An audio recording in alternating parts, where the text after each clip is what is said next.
Finally, they'll have some newfound freedoms as of midnight. But perhaps this will be a little bit of a détente now between the Premier and the federal Liberal members who have been throwing criticism their way.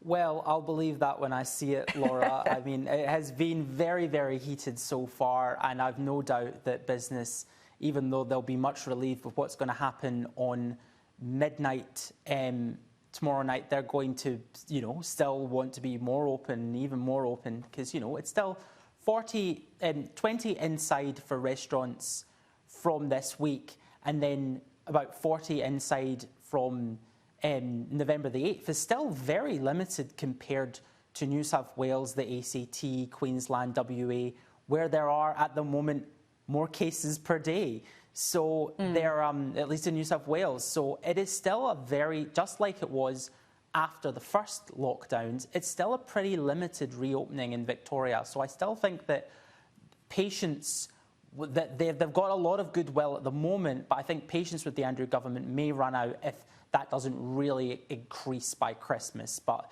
we can understand why he's cautious. I don't think anybody wants a third lockdown.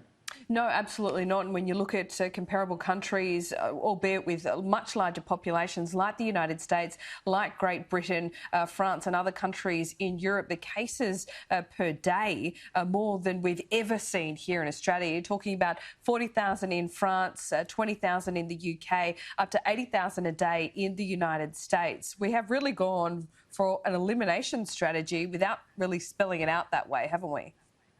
Absolutely. And, while it's had a lot of damage, you have to say you don't want to be in a position where members of the French government and, of course, the White House Chief of Staff, Mark Meadows, are saying in France and America that they cannot control the pandemic. They do not know how to stop the spread of the virus anymore. That is a devastating position to be in.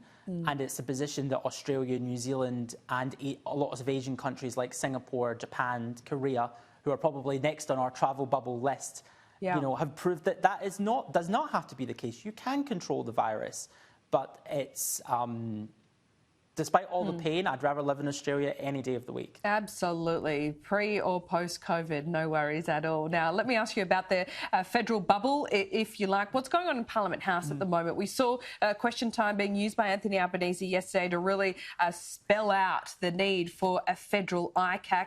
The government is, I would say, it's fair to say, dragging its feet a little bit on this, saying, well, we're dealing with a pandemic, and Scott Morrison said he's not going to divert one public servant away from that cause. Fair enough, that might be going down well, but governments can chew gum and walk at the same time. Is this going to happen anytime soon, though?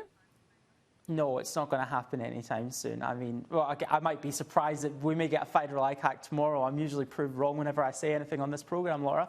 But it's something that the government has not been interested in, and they are definitely not interested in the kind of federal ICAC that Labour wants, which is a New South Wales style of ICAC, public hearings, that kind of thing. That is not what the Morrison-designed, Christian Porter-designed National Integrity Commission is. Most of it, is kept very much behind closed doors.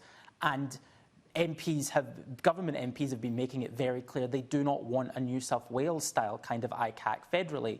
So even if we get a National Integrity Commission tomorrow, it is not going to make the crossbench or Labour happy. Now, Anthony Albanese is really trying to zero in on these integrity issues, mainly because he's so far behind on the politics at the moment. I mean, he's not been in front of any polls for a long time since the bushfires.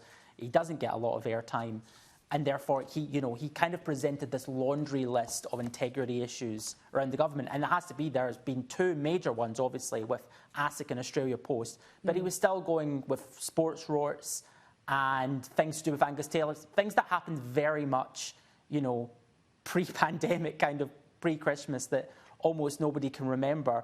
So they're still struggling to hone in on one singular issue that can make this a breakthrough issue.